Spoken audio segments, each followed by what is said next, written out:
Hi, welcome to Culturally Determined on Meaning of Life TV. I'm your host, Aryeh Cohen-Wade, and my guest today is BD McClay. BD, can you introduce yourself? I'm the senior editor at the Hedgehog Review, which is a journal that comes out 3 times a year, published by the Institute in Advanced Studies in Culture and associated with the University of Virginia. I also do a fair bit of freelance writing, mostly books and pieces that are about religion. For Commonweal, lately I've written for The Outline and The Baffler, just many in various places. Well, thanks for coming on today. So we're going to be talking about a couple pieces that you've written recently, and then maybe one or two more random fun topics towards the end. We'll have to see how much time we have left. But the first topic, the first piece we're going to discuss, ran in the Hedgehog Review, titled "The Ills That Flesh Is Heir To." Great title. And the subhead is "What If Our Weakness Were the Best Part of Us?" So this is, an interesting essay. It's a personal essay, and also an essay of ideas and review of, or kind of looking at historical events from long ago and things that I really didn't know about the Gnostics. But why don't we kind of start, I guess, where you start in the piece is how you felt ill and you kind of, what happened from there? So the piece very much, basically what happened was that I had agreed to review Elaine Pagels' newest book for the American Scholar. And so I was reading her back catalog and some other books. And the Gnostic Gospels, which is her big book, is like 200 pages long. And I just couldn't get through it. And I thought, this is really weird. I can't read this at all. And I took a couple days off work because I wasn't feeling well. I was still feeling bad. I went to the doctor. And the doctor was sure that I had the flu. No, wait. What did he think I had? Tonsillitis. He thought I had tonsillitis.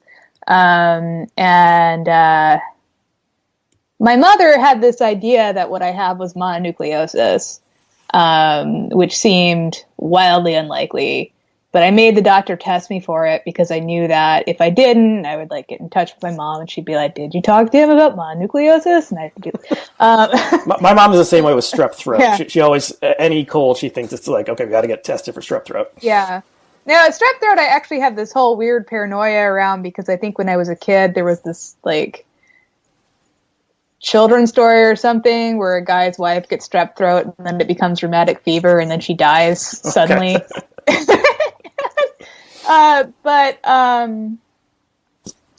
Anyway, and the doctor really didn't even want to test me for mononucleosis. He was this very young, very cheerful, very bro-y guy. But I insisted, and he was like, "All right, I'm going to test this, and I'm going to come back in a few minutes, and it's going to be negative, and you're going to leave antibiotics." Then he came back, and I did have mononucleosis. This whole drama is outlined in the piece, I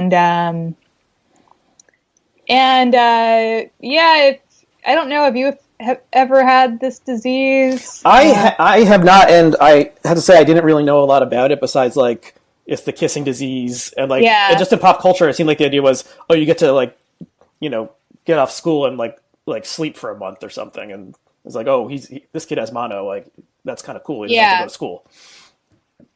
And he kissed somebody, so it's right. And mononucleosis is actually one of these weird diseases that is basically a rich person's disease.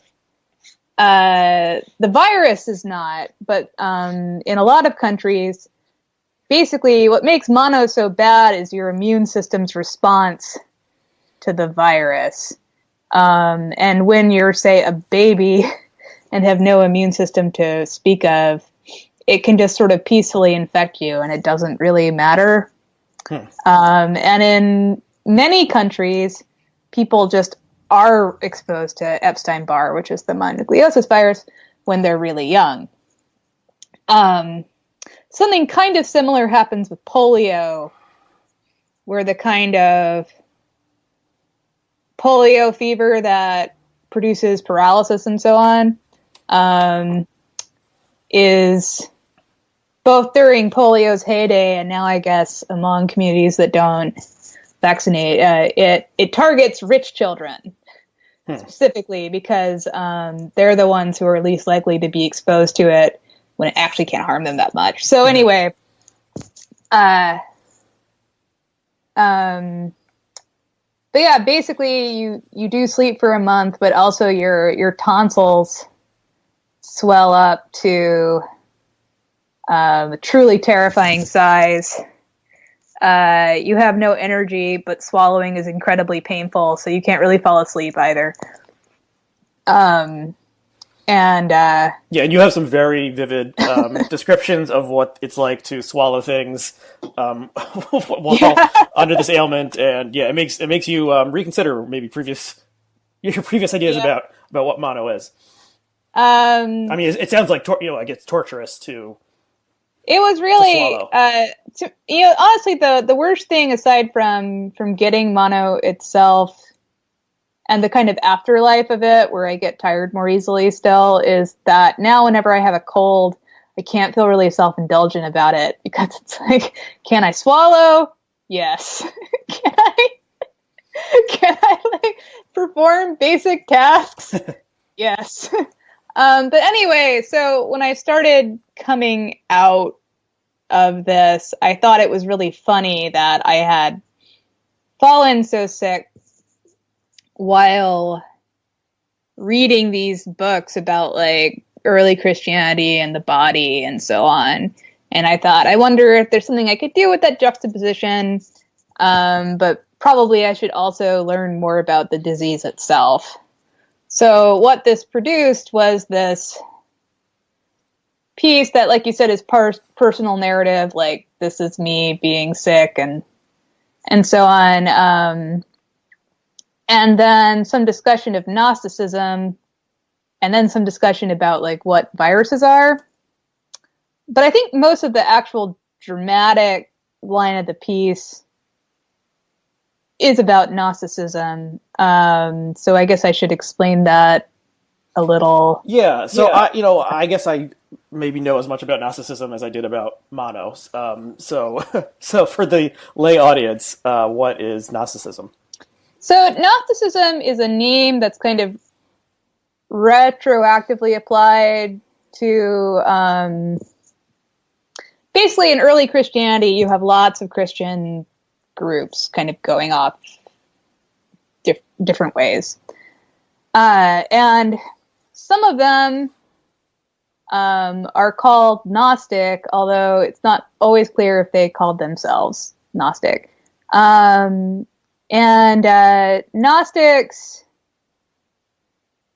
tended to,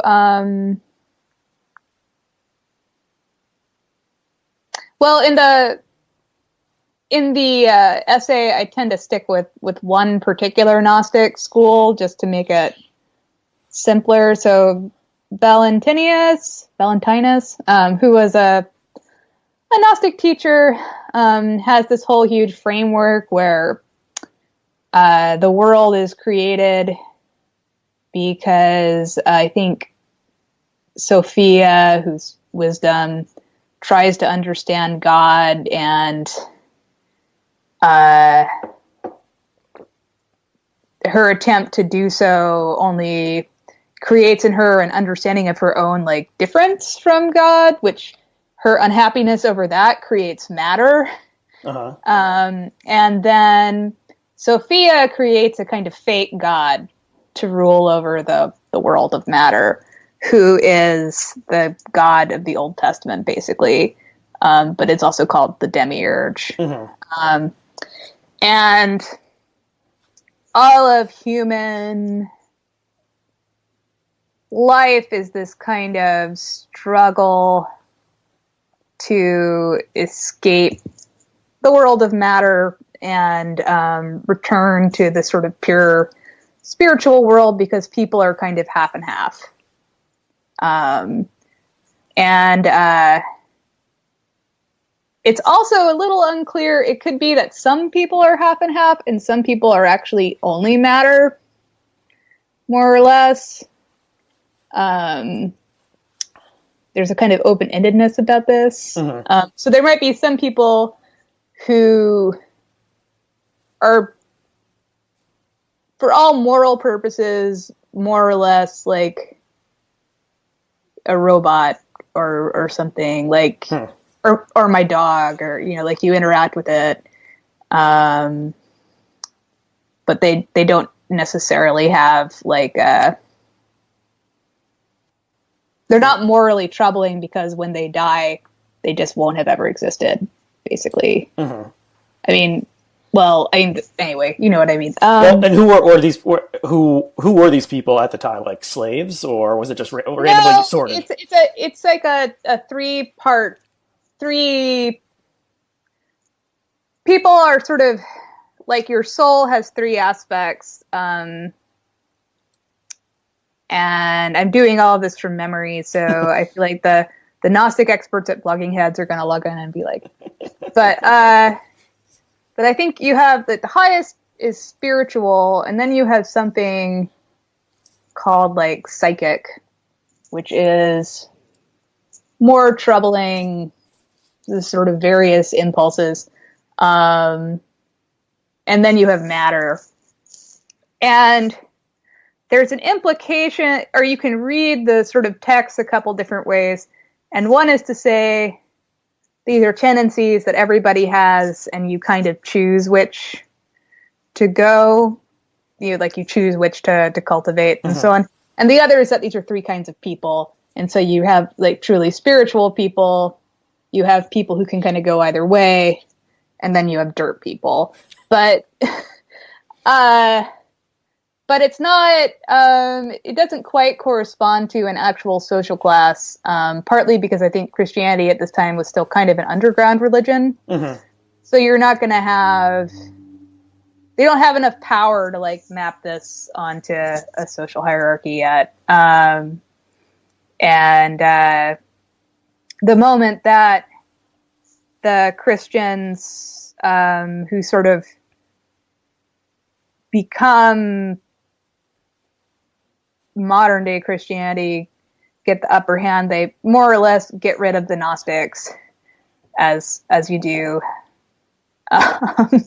and that's kind of the end of Gnosticism. But it has this whole afterlife, partly because there are a lot of things about the way of thinking about the world that are attractive, like, the world is a mess, and it's sort of nice to be told that, yeah, it's a mess because it was never supposed to exist. It's a mess, and there's not really anything you can do about it. And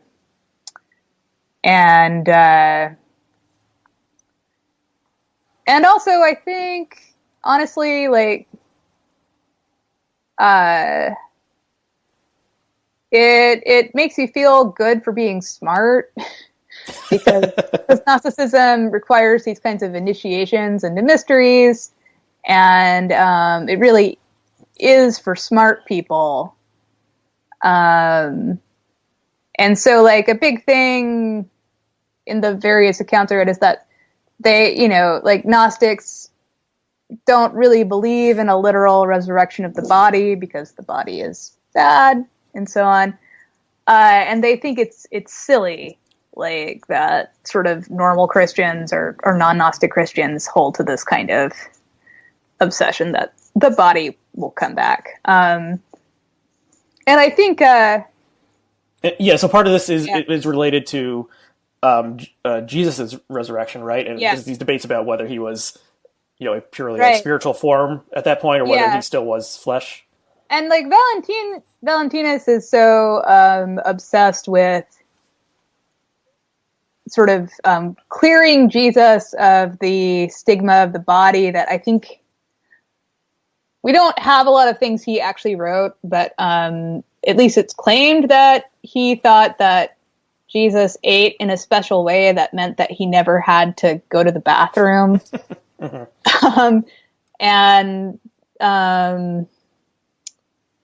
Either he or a different Gnostic has this kind of like the resurrection involves like sort of a body that we hallucinate, because it's like how we have to understand Jesus, but it's not really there. There's not really a body. I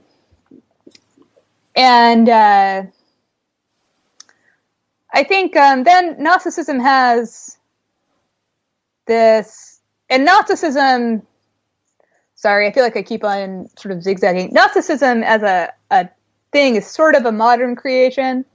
What was just describing is an actual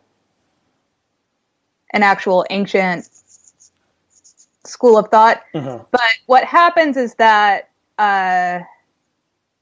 we mostly know of these people through kind of writings against them for a long time, and various kind of scholars get interested in this idea of a sort of secret Christianity, and sort of theorize about what it must have contained and so on.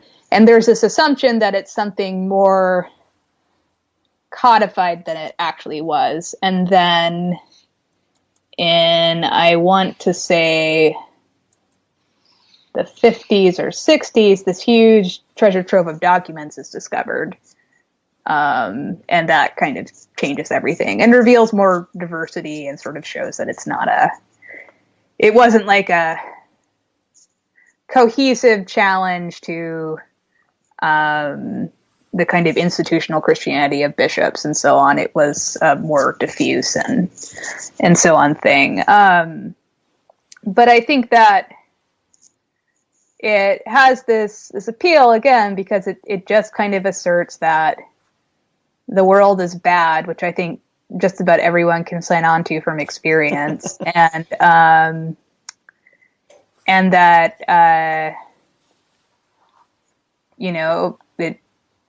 that's just what it is, and you can extract yourself from it, and that's about all you can do.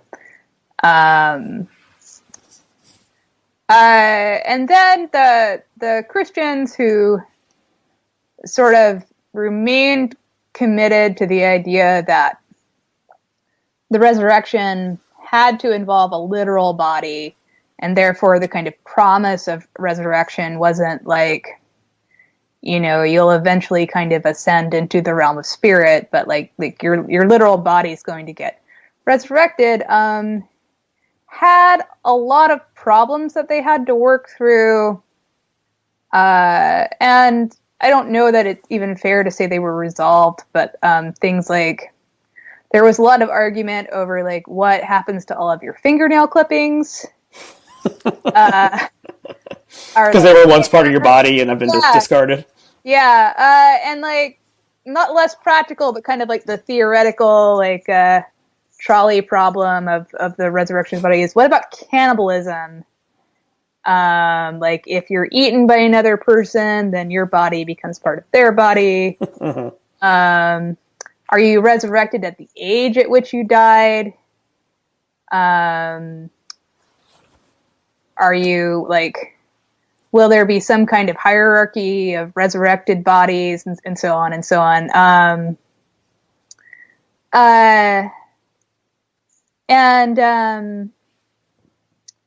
And this obviously, like the arguments are weird because they're dealing with stuff, and so you do end up in these questions like, what happens to my fingernails? And you can't completely write that off as ridiculous. Like you do have to work through it. But a big assertion kind of underneath this is that like the world is kind of a broken place, but it's not a mistake. Like the body is not a mistake. And so the kind of, and in some ways of thinking about like martyrs who have been tortured or something, the idea was that they would be both resurrected intact, but with like signs of their martyrdom. So it would be kind of like whatever happens to you in this life matters. It's not like whenever you're resurrected, it's kind of as like a being that's so pure, it's not like attached to your life anymore. Mm-hmm. But trying to work out what that relationship will be, what it means, you know, that's the kind of hard part. And well, just a question. So, yeah. I mean, Jesus, when he was resurrected, he had a wound in his side. Yeah. From his, torture before he was crucified. Right. How does that play into the various theories? Because that seems to indicate, it's not a pure. I mean, I think that's the spirit. kind of thing you can point at. I think Jesus' resurrected body is, his wounds are still manifest, but it's also clearly a different kind of body, because I think at one point he passes through a wall. Mm-hmm. So that seems to suggest that a resurrected body is not exactly a normal human body, but that it also retains its history in some way. Mm-hmm.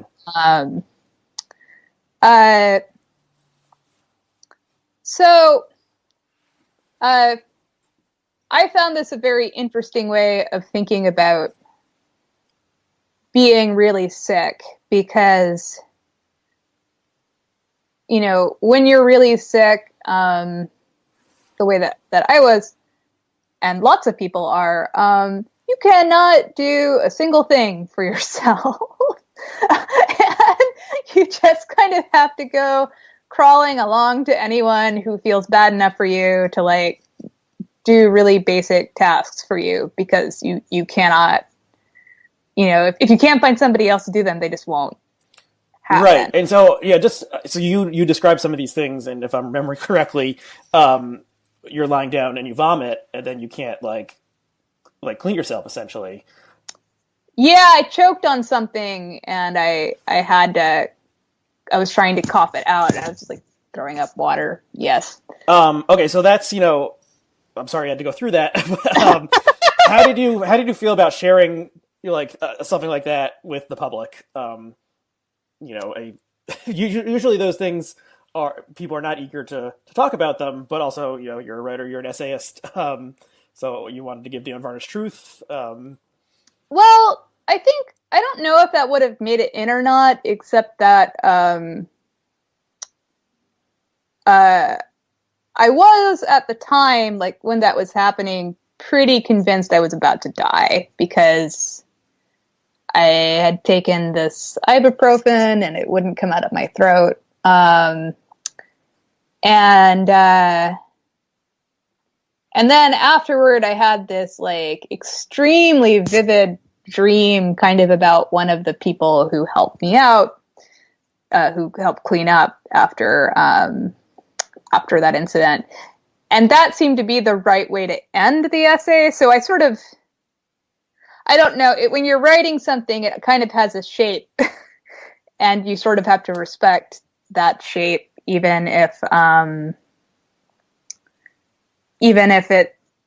you'd rather not write about vomiting. But the truth is I didn't think about it that much. I just knew that I needed to put that dream in there.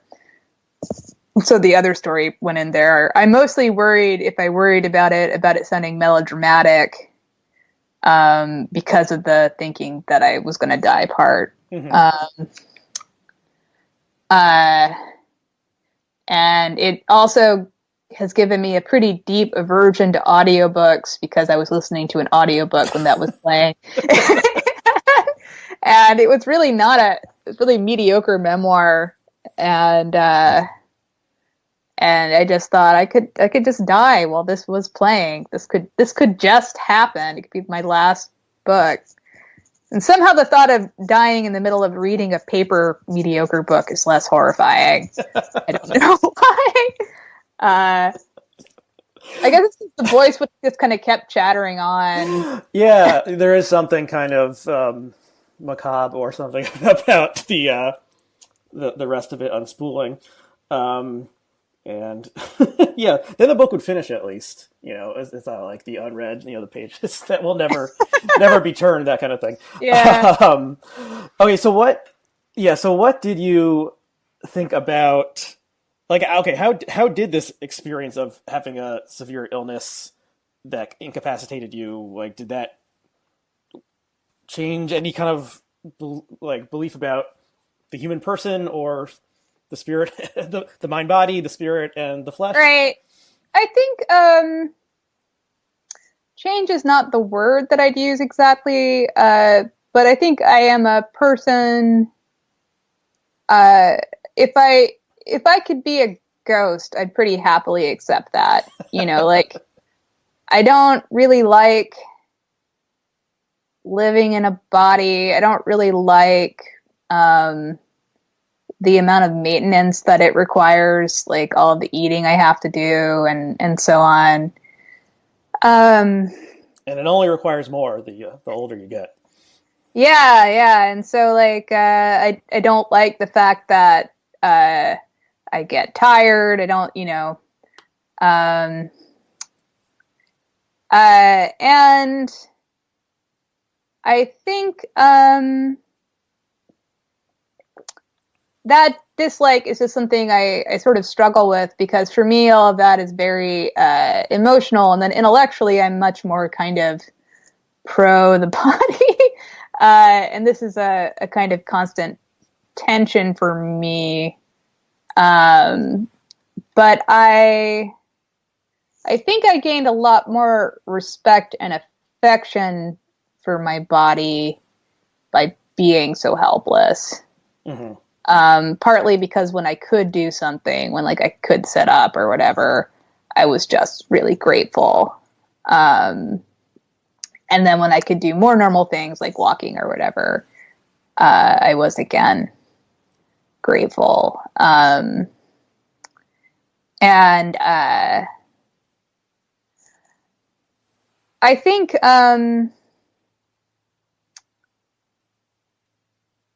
I think the big thing is that, or the thing that connects the sort of illness narrative with the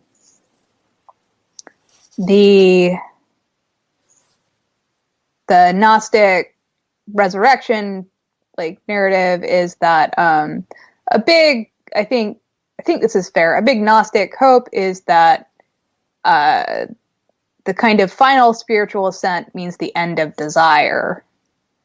That whenever you get to the realm of pure spirit, desire goes. And the kind of the Christians who believe in the bodily resurrection can't cut it that cleanly, because this kind of goes back to the fingernail thing. Bodies are always changing, like they kind of embody bodies embody, geez.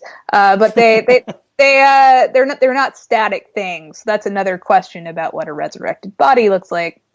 And so the thought that desire could continue even in heaven is sort of there's debate over it, but the allegiance to the body kind of ultimately pushes things in that direction, that the kind of longing and dependence and interconnection and so on that are all characterized by desire, those will all stay, but they won't be associated with unhappiness. Mm-hmm. It sounds Buddhist in the eliminating craving and attachment will lead to transcendence of the self, and then there's some people who have say they meditate for so long that they do they've cast away all their attachments, and then they kind of view their like children with the same view that they would view like a child on the walking down the street, because they have no particular attachment to any one person. So that's kind of like a weirdly like it's like nightmarish in some ways to think about that world where you have no like attachments or preferences. Right. No, it's not a. I think it can be personally attractive, but like not attractive when you think of somebody doing it to you. But I think if you decide to stay with the body, you have to declare a kind of allegiance to particulars. That like particular bodies matter, particular people matter, particular experiences matter, particular relationships matter. That all of these things are kind of points of access through which we express and receive love and understand God and so on.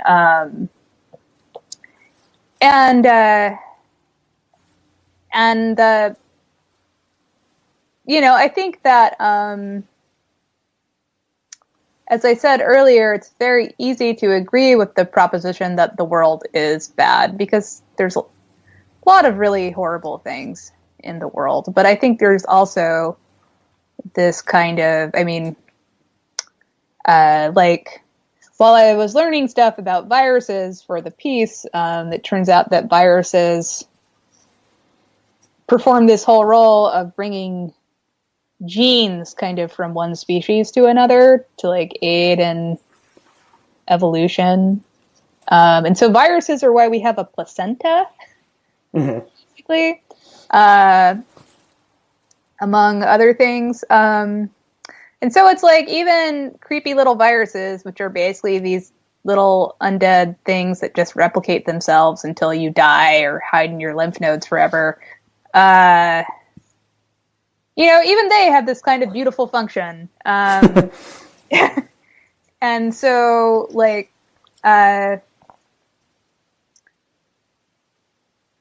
ultimately, I do think there is something good about the world that is what makes the things about the world evil so disappointing. Well, yeah. So this has gotten really deep now into justifying the ways of God to man. Sure. But I want to bring us back somewhat lighter, just something you remind me of, which is, I may have a couple of details of this wrong, but there's this editorial cartoon trope when a famous person dies of the famous person arriving at the gates of heaven. Yeah. And when George H.W. Bush died, there was a cartoon that went around showing that he had left his wheelchair outside the gates, and he was inside embracing Barbara Bush, his wife, who died, 6 months before he did. And then there was so this is like very maudlin, and I'm sure when Bob Hope died, there was like one with him carrying his golf clubs into heaven or something. It's just like They just turn these things out. It's very silly. But there were some people pushing back, like disability activists and such, pushing back, saying, I am not a broken thing that is waiting to be made whole in the world to come, and and then there was I think people actually, this turned into kind of a weird, cruel joke, but it was when Vern Troyer died, the guy who played Mini-Me in the Austin Power movies. People were like, "Well, is he tall now, or is he the same?" And I don't know what to make about all this. But it just the issues that the Gnostics were arguing about. It continues to be befuddlesome today. Yeah, all of these early Christian debates, in a sense, none of them really go away. And I think, there's a kind of general belief among many Christians at this time, though not settled in any sense, that people will be resurrected at the age of 33. Mm-hmm. That was Jesus' age when he died. Yeah. And so, but I also think with George H.W. Bush, there's actually well, I mean, he was in a wheelchair thanks to old age, right? Mm-hmm. Yeah, and I think that makes it a bit different. I think when it comes to people who are born with disabilities, I think if you wanted to hash this out, I think there'd be a stronger case that those things will be somehow perfected but still present in heaven, whatever that looks like. But somebody, I mean, I think if we use the 33 cop out, then it would be like, well, George H.W. Bush will look like however he looked when he was 33. But I think it is, there's actually a book that's coming out about this, but I haven't read it, sort of about the way that Christian beliefs about the perfection of the body have been used to sort of morally stigmatize disability and so on. So I certainly wouldn't deny that that's a possible road that my kind of affection for my newfound affection for bodily existence could go down. But I don't think that the Gnostic route works much better because it just kind of says you can escape your body, not, it's okay to be deaf or what have you.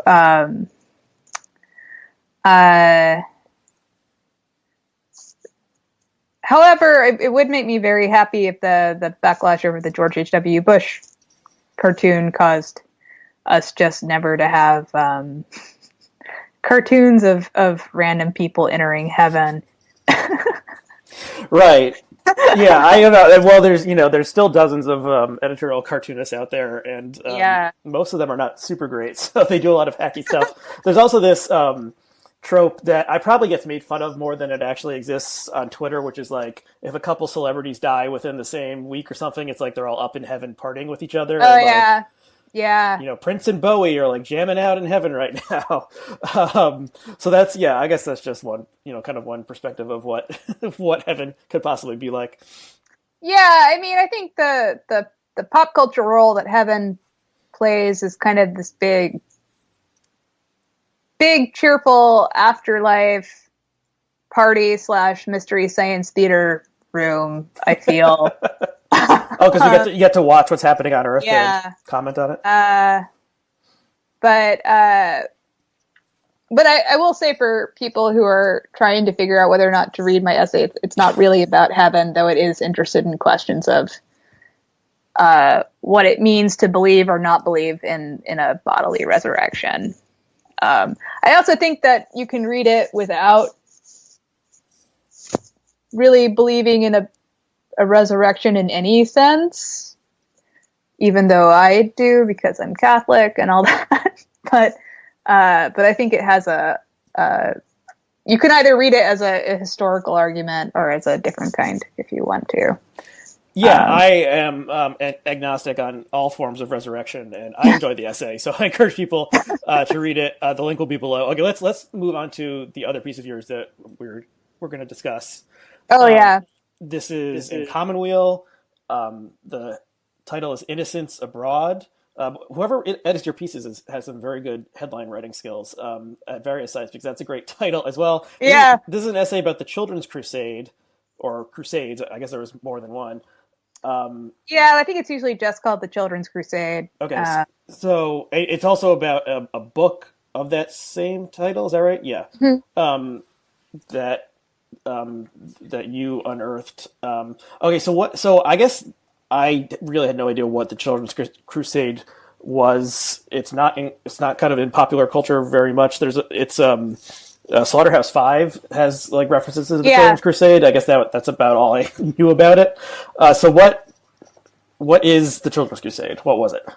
The Children's Crusade was made up of two movements of children, one in Germany and one in France. I want to say in 1212, but I guess I could check the article just stealthily. Yes, 1212. And basically, these children had this idea that they needed to go to Jerusalem, and so they kind of marched various places, and no one really knows what happens to them. There's a kind of popular historical tradition that emerges a bit later that many of them either died or were sold into slavery by unscrupulous merchants in Marseille pretending... Is that how you say it? Marseille? Yeah, Marseille. Sorry.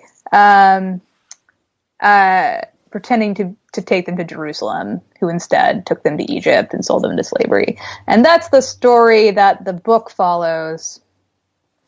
And the book is by a French Jewish writer named Marcel Schwab. It's very stylized. It's like 8 brief tales, which are sort of these narratives from different people, 2 of whom are popes. There's a leper. There's a kind of homeless wandering cleric. 2 of them are from the point of view of the children. One of them is from the point of view of a very cranky cleric who really doesn't like the children. And one of them is from the point of view of a Muslim holy man. And this book was written 100 years ago, or more than 100 years ago. Yeah, quite some time ago. It was republished last year by Wakefield Press, and I got it basically on a whim. I was interested in a different book by Schwab, and I also was really bored with everything I was reading, so I kind of logged onto their website and just bought like a lot of books. And so the book is very haunting, because people are so touched by and then concerned for these children.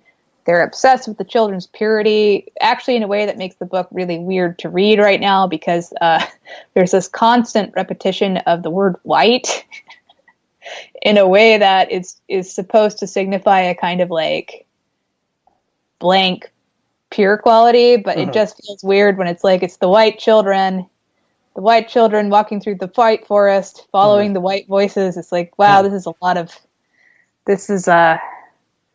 in 2019, this all reads a little bit differently.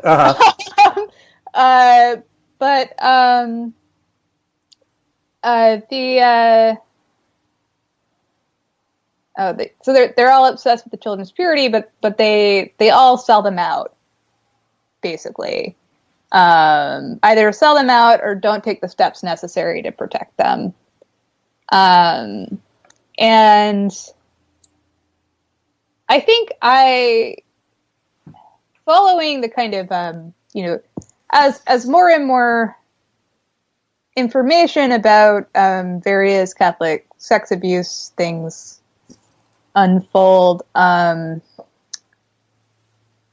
become very interested in the way that people talk about childhood innocence, because it often seems a way to sort of position yourself as like tough on abuse. But since actual children are rarely like these kind of ethereal floating beings, like they can be unpleasant. You might think they're lying. You might, it's easy for them not to live up to that standard of innocence, basically.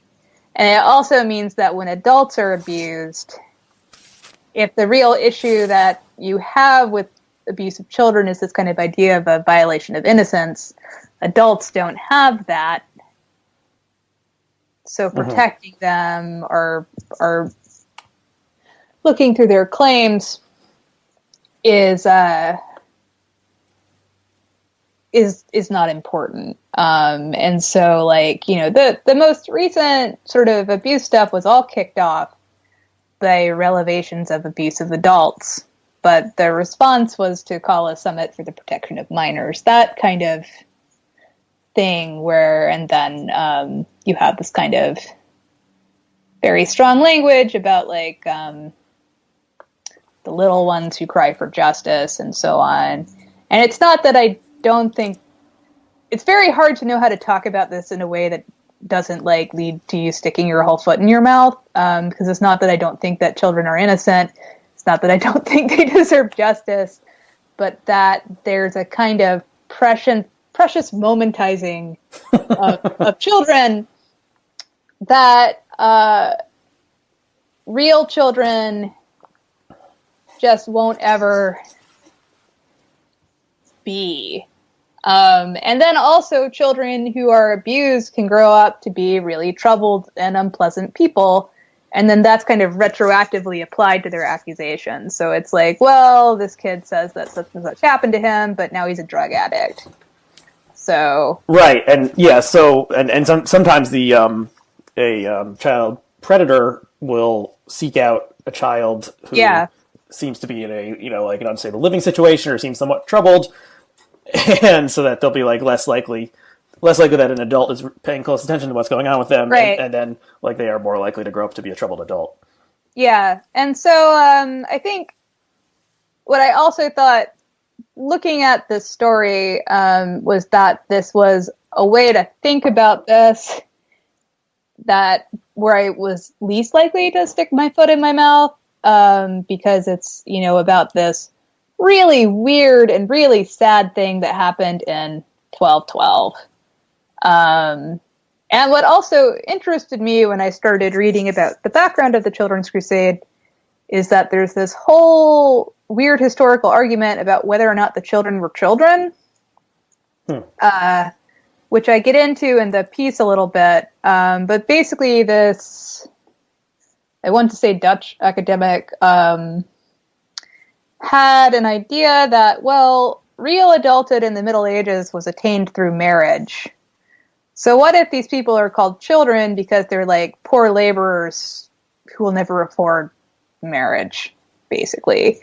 The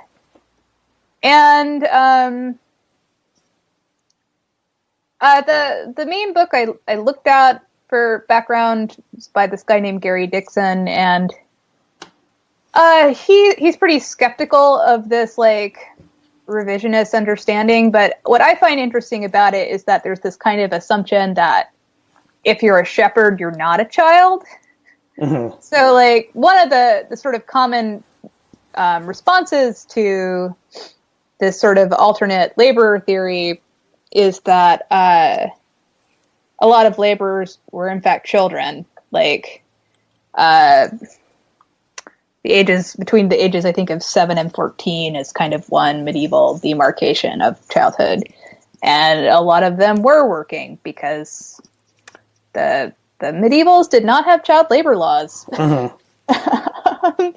And so like a lot of, like some of them were shepherds and some of them were working on farms, but it doesn't make them not children. It just, again, makes them not this kind of precious moments child. Mm-hmm. And what Dixon points out is that basically all uses of the Latin word pueri and like relevant other contexts do mean children, but also that like as these movements grow, chronicle writers note the adding on of adults, which it wouldn't mm-hmm. make sense for them to notice if it wasn't mostly children. But I think, again, this has this whole... It is about trying to use an assumption that, like, a child is a passive and inert thing and can't have experience of life and so on to, like, fulfill the kind of a position where you might feel moved and sad by what happens to them. So, I mean, the piece is mostly looking at, a little bit at the context and the kind of historical debates about what on earth happened here, but also looking at the role that purity plays in the book, and the way that many, if not all, of the adults have this kind of innate aggression toward the children, that they kind of, they want to control them, or they want to hurt them, or and that seems to be wrapped up in this, like, viewing them as blanks, not as people. Yeah, the Children's Crusade does have this kind of odd afterlife. Like you said, Slaughterhouse-Five. There's another novel about it that I wasn't able to get a copy of. That is Polish, I think. And a book I read was sort of an idea of putting them together, though it ended up not working out, is Valeria Luiselli's newest novel, Lost Children Archive, which is about the deportation of children now. And it actually, I didn't know this going in, but it name drops the Schwab book. Mm-hmm. So it is sort of used for this symbol of kind of mass child suffering, which is, I think, to me, the last interesting thing about it, which is that, at least according to contemporary chronicles, no adult wanted the children to do this. Like, there are accounts of parents trying to lock their kids in their rooms to keep them from pursuing this, and so on. And so the other thing about this that I think makes it a much stranger story is that it really is actually a kind of assertion of,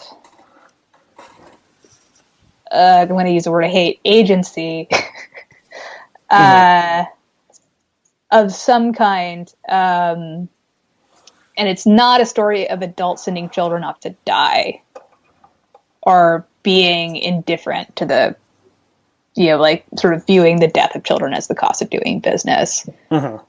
And certainly in the novel, it's something the children pursue in the face of adult malice, basically.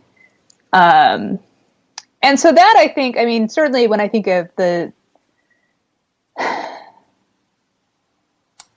deportation of children, I mean, I guess you can analogize the deportation people to the merchants who supposedly sold the children out.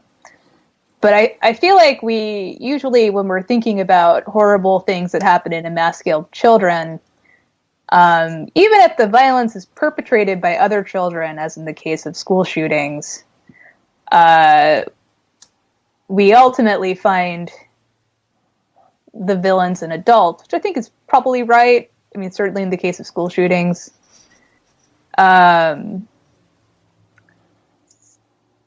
Which means that it's actually quite hard to use the Children's Crusade as a moral metaphor now.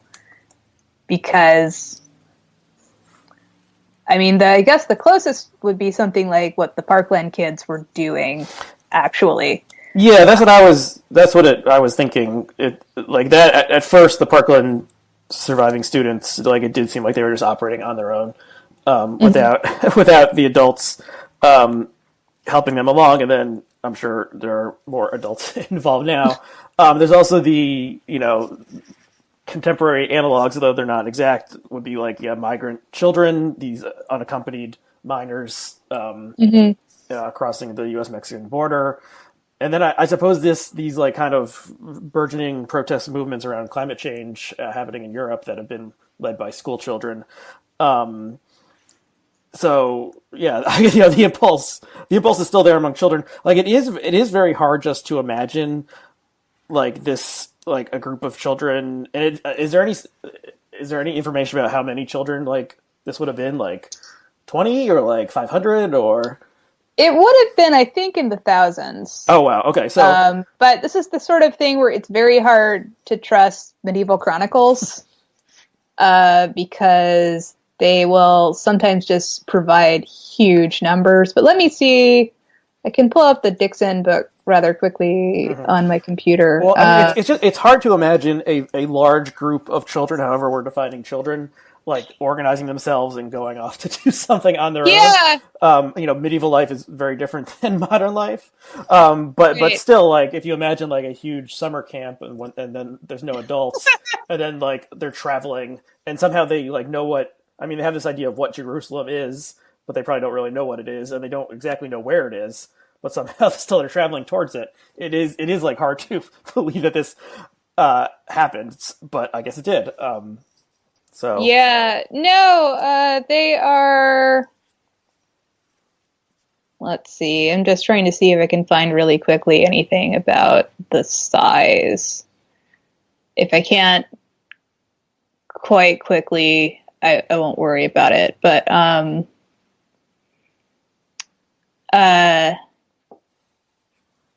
yeah, I mean, to the people at the time, this was deeply weird. Like one medieval chronicle ends with like the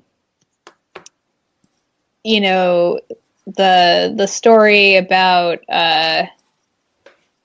the children are wandering around and no one quite knows what happened to them. And then it just ends with, also around the same time, naked women ran through the towns and cities saying nothing.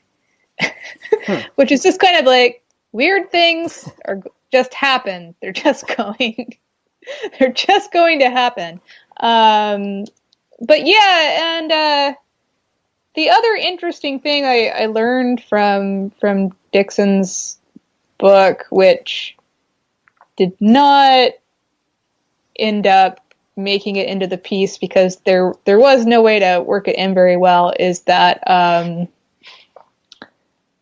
this was apparently the only kind of populist, unofficial crusade that did not end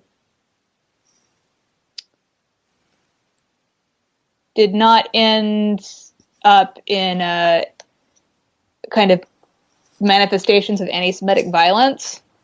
Huh, okay. Like there's just no record of accompanying anti-Semitic violence, which is sort of unheard of for these kind of populist, not that anti-Semitic violence, I think, was probably unheard of in the official crusades either, but this one just seems to be sort of free of that, which is quite interesting. But it's really hard to know what to make of it, except it's another thing that makes it as an event really odd.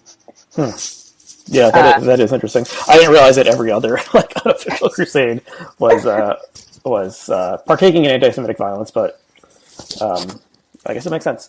For back then, at least, we condemn all anti-Semitic violence. Perpetrated by children or not. Exactly. Why don't we probably have time for one more topic. We were thinking two different possible topics. Why don't we go with Queer Eye for the... No, it's not even called Queer Eye for the Straight Guy. It's called Queer Eye. Yeah. The TV show Queer Eye, which you and I both watch. And the only group DM I am in is the one that you set up for talking about Queer Eye. Yeah. That's it. Yeah, so I set up a very small group DM among people who like this show, who I knew already. Okay, so what is Queer Eye? So it's... People probably have heard of it. There was a show that launched around the year 2000 called Queer Eye for the Straight Guy. That was the first iteration. It was 5 gay men who swoop into the life of a straight man who is kind of not living up to his potential. He dresses like a slob. He doesn't know how to cook anything for himself. He has low self-esteem. He doesn't know how to groom himself, blah, blah, blah. And they teach him all these things. It was a hit back in the day, about 20 years ago.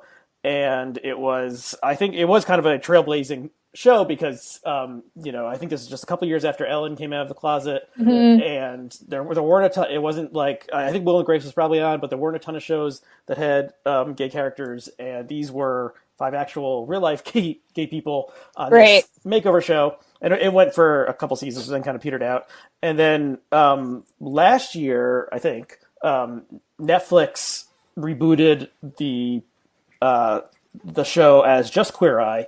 There's 5 new gay men who star in it, and they are no longer constrained by the idea of a straight guy. So they will go and help straight women, lesbians, gay men, a transgender man in one episode. And sometimes it's more like they're helping out a group, or there's one episode this season with 2 sisters. So this show is kind of like irresistibly likable, and I encourage people to check it out, even if you're not big on reality TV or like makeover shows, which I'm not especially.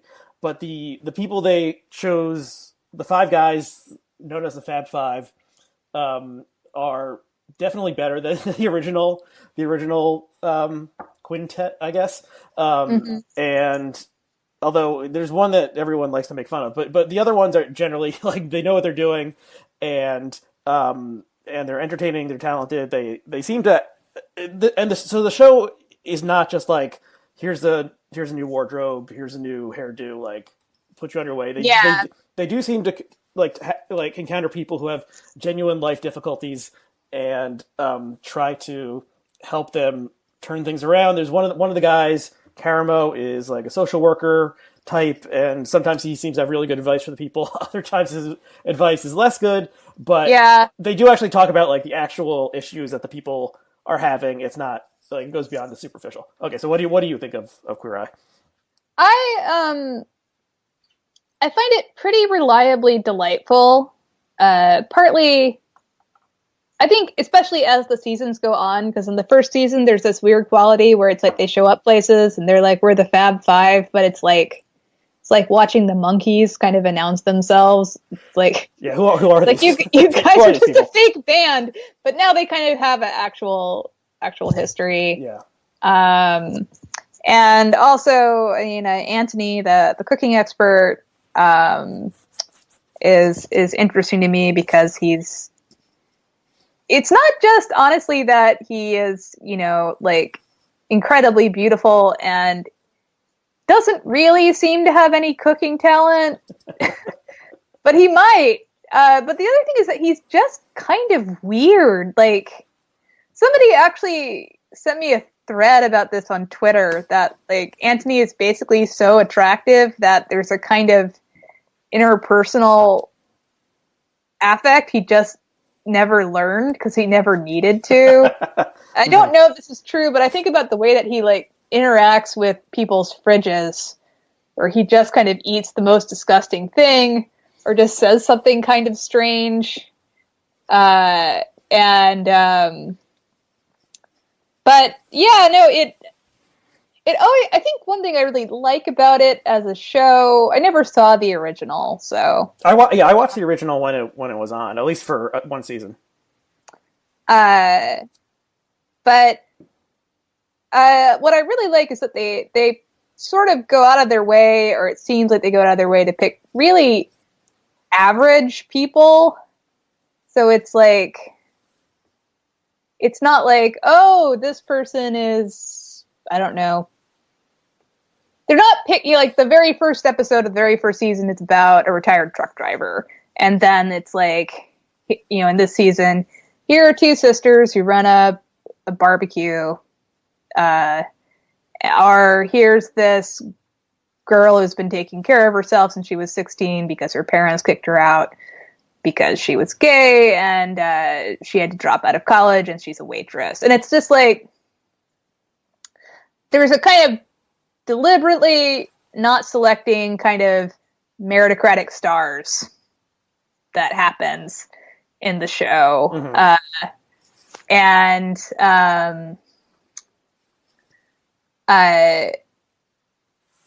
And maybe that sort of is also, I mean, that's one reason I like it, but it also probably is what gives it a kind of Cinderella's fairy godmother kind of appeal. Yeah. Because it's like these really are extremely normal people. Whereas I want to say, like, even with the Marie Kondo show, which I did for some reason watch all of, I felt like those people tended to be more impressive, but I could be wrong about this. It's just my. I didn't watch that one because the reviews were mixed, so I thought I would not devote my time to it. I respected her folding technique so much. I felt like I owed it to her. But although really, it's basically all like these couples that clearly kind of hate each other, and it was pretty distressing. Actually, it was it was distressing to watch. But yeah, I think the appeal is partly it's not a mean show. Even when they're kind of making fun of, like in this current season, there's this guy who's a camp counselor and he lives in a trailer and he just he's a mess. He's a complete mess. And and when they first go into his abode, they are kind of like, oh my goodness, everything is terrible here. But he later thanks them for not making fun of him. Mm-hmm. And so it's like, even they're kind of dramatic, oh wow, this cabin is the worst, which frankly, yeah, it was. Like they do it in a way where it's kind of clear that they're acting for the camera and not trying to put anyone down. I don't know, there's just like a real warmth to it. Mm-hmm. Yeah, that's interesting because there's something that they that was like my least favorite little segment of the show was when they would first come in and they would go into the guy's wardrobe and then they would pull out all his ugly, disgusting clothing and like kind of parade around the house in it. And then I think they stopped doing that in the most recent season, or at least they cut down on how much they're showing, because it was like just like, okay, let's like mock this person before we before we give them like a new like $2,000 worth of new clothing or whatever. Right.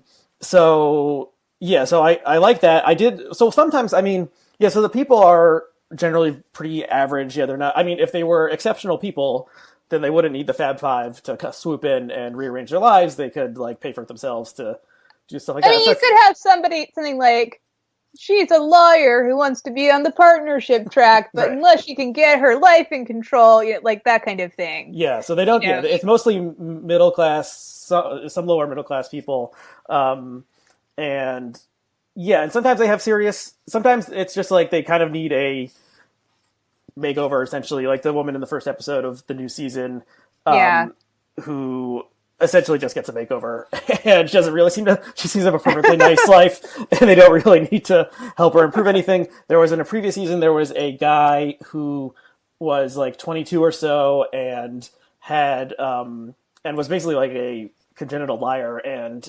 hadn't told his parents that he didn't actually graduate because like he missed his final like credits or something. So his parents believed that he had a college degree when he didn't, and he was like playing video games all day.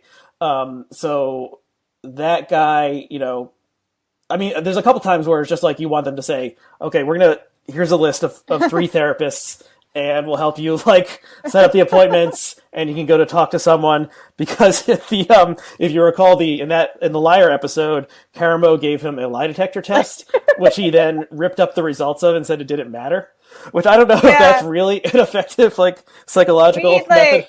Queer eye for you need some medical insurance guy, basically. I mean, I think, there are always people where it's like they don't just need a boost, like they really need help. And Karamo, like, he always does these kind of weird extreme therapies. And even in the ones where he doesn't really have to do that much, like with the camo lady, where he's like, well, I think that you have problems with being feminine. So I got a bunch of women together on a roof. Yeah, that one was pretty weird. And we're all just going to talk about being a woman. But also he had these kind of like build a wall of your fears and then knock it down. Whichever guy that was, I don't remember. He seemed to generally like feel like that was an effective. Like, yeah, he was like, "Wow, that really helped." So I was like, "Okay, yeah, if it works." no, I mean that guy, at least in the episode, I actually would really love to see follow-ups on these people, like 2 years later, maybe. But yeah, I think that the worst aspect of the show is this way that sometimes these people need something that you can't sort of give in a magical week or whatever, and you feel fairly certain that the pathological liar is just gonna keep on lying. And the other family I remember feeling a little bit worried about this was in the first season. It was a family with several children. And the real issue was that the dad had to work like 3 jobs. It was basically not sleeping. Mm-hmm. And the mother was chasing after like 5 children all the time. So it's like, that's why everything's a disaster. And so there's something about, like, as I said, I like the fact that they're not picking kind of striver types, but there is something about talking to a person who literally can't get enough sleep and being like, you've got to take care of yourself. and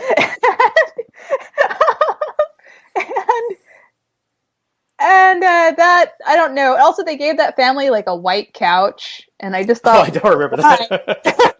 like they gave all this white interior decoration, and I just thought that was actually in the newest season. I thought that Bobby's home interiors have gone up a notch. They used to feel kind of characterless. And now I think they're better. But so Bobby is the interior design expert, and he's actually, I think he's my favorite of the 5 guys, and I'll shortly after ask you who your favorite of the 5 guys is. But he's you can tell he's like legitimately talented, whereas like Anthony, who knows Karamo, like as a social worker or something, like okay, Tan knows how to pick out clothes for someone, but like this guy is doing like legitimate like remodeling work within the span of like 3 days, and like brings in all this furniture that usually seems good. Although so in the new season, there's one of the episodes where they have little kids.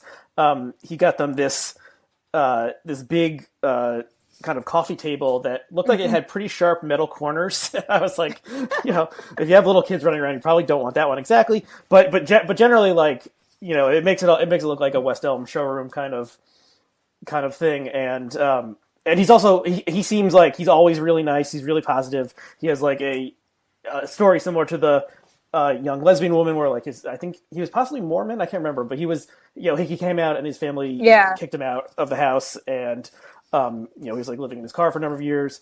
So he relates to the people who are religious because he was raised intensely religious.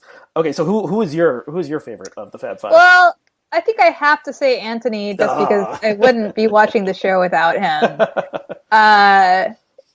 But if we're going off of, I think Bobby works the hardest, absolutely. And I think probably after him, Jonathan.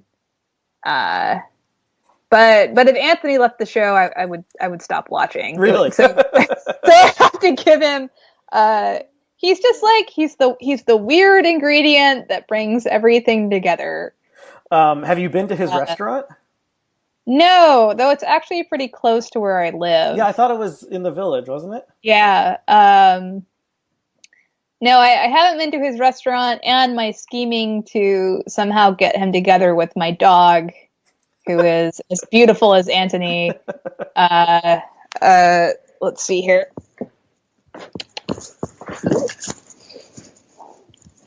Yeah.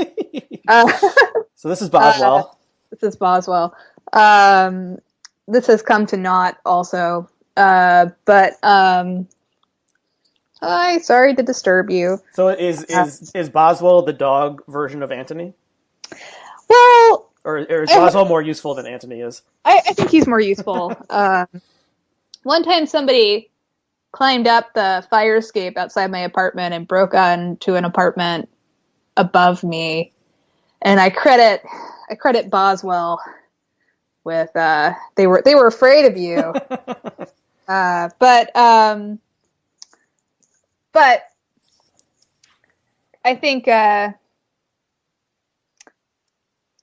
not one of them that actually, it's probably true that if any of them left, I'd stop watching the show now that I think about it. They do have a good like camaraderie. They seem to genuinely like each other. Maybe that's just good acting, but like they supposedly actually do live in this loft, in whatever city. The first 2 seasons were in Atlanta. This new season is in Kansas City.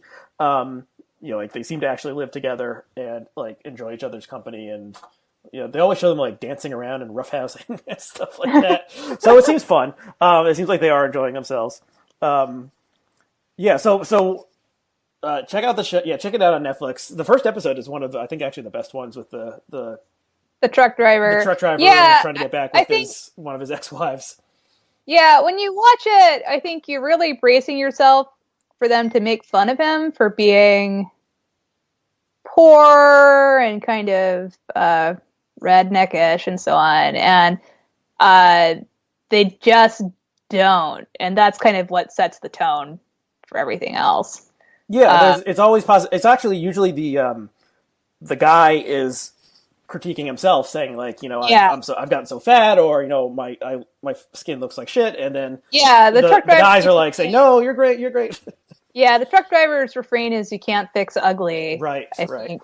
And actually, so this will be my last note about this, but after the first season, I read some piece that was trying to like problematize Queer Eye, which I feel shouldn't be that hard, but for some reason what they fixated on was the fact that in the first episode the truck driver has this kind of broken down chair and it's sort of smelly and so on,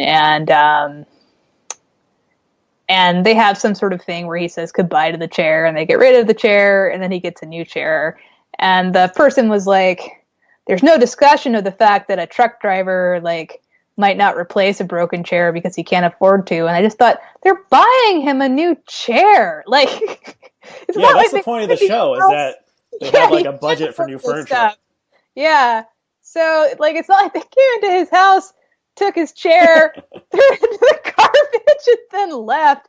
I don't know. So that complaining that the show is giving people free things that they can't afford felt like the truly the weirdest. Yeah, that is strange. It's kind of part of the genre of like a home makeover show, is that they're going to give you some free stuff. And I mean, they always kind of make it up at the very beginning of each episode, like it's going to be some kind of surprise that they're showing up at these, to give these guys a total makeover. But like, obviously they agreed to come on the show and record interviews beforehand about their lives. So this is not like, a total surprise. Like you kind of have to suspect what's coming. I liked the one in the most recent season where Anthony pretends to be a doctor and the rest of them are in a waiting room and they're all holding magazines about the TV show.